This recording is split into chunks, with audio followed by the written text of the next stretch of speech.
तो आज हम भारत की पंचवर्षीय योजनाओं की कहानी को समझने वाले हैं। लेकिन रुकिए, ये कोई बोरिंग हिस्ट्री क्लास नहीं होने वाली।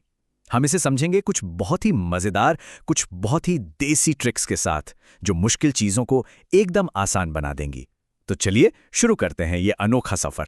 ये सिर्फ एक शेर नहीं है, ये तो आप कह सकते हैं आजाद भारत की पूरी कहानी का निचोड़ है। सोचिए, एक ऐसा देश जिसके पास सिवाय हौसले के कुछ भी नहीं था, लेकिन मंजिल आसमान जितनी ऊंची थी। चलिए इसको एक अलग तरीके से सोचते हैं।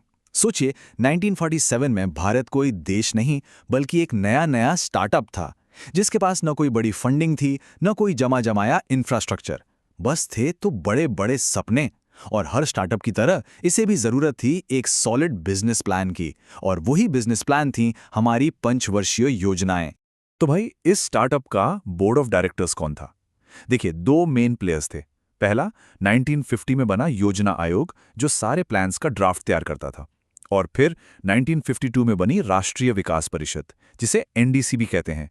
इसे एक तरह की सुपर कैबिनेट समझिए, जिसमें सारे राज्यों के मुख्यमंत्री होते थे और फाइनल हाँ या ना इन्हीं की होती थी।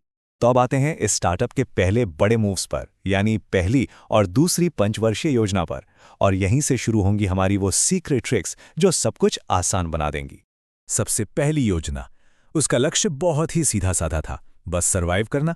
देश भूखा था तो पहली जरूरत थी खाना, इसलिए पूरा फोकस था खेती पर। और इस योजना का जो इकोनॉमिक मॉडल था, उसका नाम था हेरोड डोमर मॉडल। अब ये हेरोड डोमर मॉडल नाम सुनकर ही सिर घूमने लगता है ना? लेकिन यहीं पर आती है हमारी पहली मजेदार ट्रिक। बस एक लाइन याद रखिए, किसान ने अपने खेत को हरा भरा करने के लिए डामर बिछा दिया। हरा भरा से हो गया हेरोड, और डामर से डोमर। हो गया ना याद? बस इतनी सी बात से ये मुश्किल नाम हमेशा के लिए दिमाग में बैठ जाता है। अच्छा, तो जब खाने पीने का थोड़ा इंतजाम हो गया, तो देश ने सोचा कि अब कुछ बड़ा बनाते हैं। दूसरी योजना में फोकस खेती से हटकर सीधे भारी उद्योगों पर चला गया।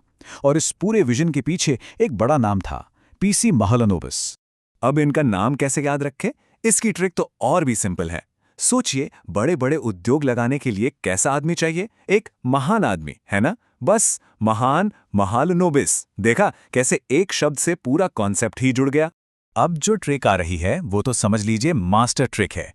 ये सिर्फ रटने के लिए नहीं है, ये उस दौर की पॉलिटिक्स को भी समझा देती है। दूसरी योजना में 3 बड़े स्टील प्लांट बने।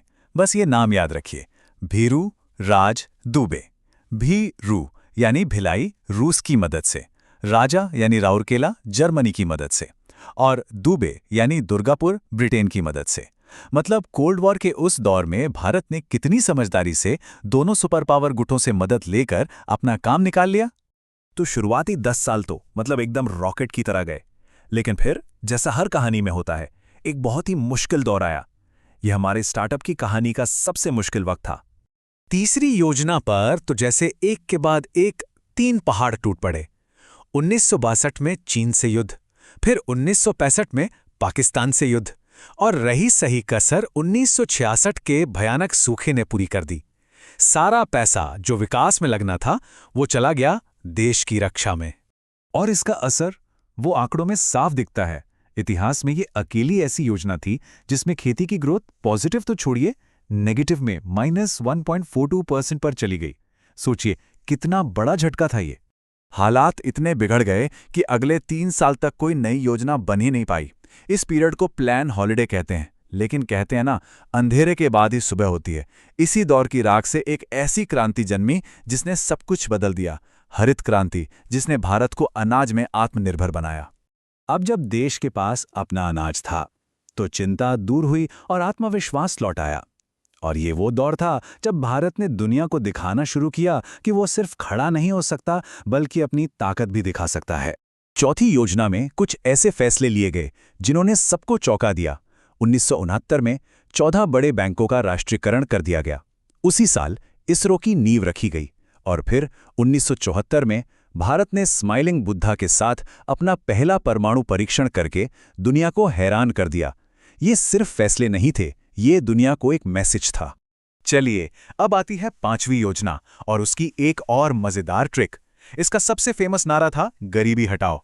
तो ट्रिक बस इतनी सी है, 5 रोटी खाकर गरीबी हटाओ और धर दबोचो। 5 रोटी मतलब 5वीं योजना। गरीबी हटाओ इसका नारा हो गया, और धर दबोचो से याद रहेगा डीपी धर मॉडल। एक लाइन में पूरी योजना ही सिमट गई। इसके बाद जो हुआ उसने भारत की आर्थिक कहानी को हमेशा के लिए बदल दिया।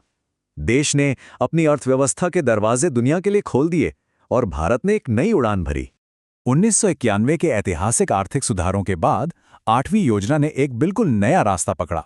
अब फोकस लोहा या सीमेंट नहीं था, नया मोटो था इंसान ही हमारी सबसे बड़ी दौलत है।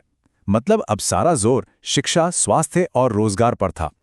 और क्या ये बदलाव काम आया? बिल्कुल। इस योजना के लिए टारगेट था 5.6% की ग्रोथ का, और ग्रोथ हुई 6.8%। ये नंबर खुद बता रहे थे कि देश सही रास्ते पर है। लेकिन कहानी में एक और ट्विस्ट था। दुनिया से जुड़ने के फायदे थे तो नुकसान भी। 9वीं योजना के साथ यही हुआ। ये 1997 के एशियाई वित्तीय संकट की चपेट में आ गई और बुरी तरह नाकाम रही। ये एक बड़ा सबक था कि अब हम अकेले नहीं हैं, दुनिया में कुछ भी होगा तो असर हम पर भी पड़ेगा। फिर आया वो दौर जिसे हम इस सफर का पीक कह सकते हैं, 11वीं योजना। इस दौरान ग्रोथ रेट लगभग 8% तक पहुंच गई, जो एक रिकॉर्ड था। और इसका नारा था तेज और ज्यादा समावेशी विकास। मतलब सिर्फ तरक्की नहीं करनी, बल्कि तरक्की का फायदा हर किसी तक पहुंचाना है। इसी दौरान राइट टू एजुकेशन एक्ट भी आया। और इसी के साथ हम इस कहानी के आखिरी पड़ाव पर आ पहुंचे हैं। एक ऐसा मोड़ जहां 65 साल से चली आ रही एक परंपरा खत्म हुई और एक नए दौर का आगाज हुआ।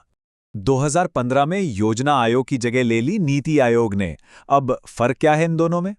देखिए, योजना आयोग एक तरह से टॉप डाउन था। मतलब दिल्ली में एक प्लान बना और वो पूरे देश पर लागू हो गया। लेकिन नीति आयोग का फंडा अलग है। ये एक थिंक टैंक है जो राज्यों के साथ मिलकर काम करता है। ये वन साइज फिट्स ऑल में यकीन नहीं करता। तो आखिर में एक बड़ा सवाल हमारे सामने खड़ा होता है। पंचवर्षीय योजनाओं के इस दौर के खत्म होने से भारत ने क्या पाया और क्या खोया? क्या हमें ज्यादा फ्लेक्सिबिलिटी यानी लचीलापन मिला, या फिर हमने एक तरह का अनुशासन खो दिया? इसका जवाब तो शायद वक्त ही देगा। आज से 50 साल बाद जब इतिहास लिखा जाएगा तो इस फैसले को किस नज़र से देखा जाएगा? ये एक सोचने वाली बात है।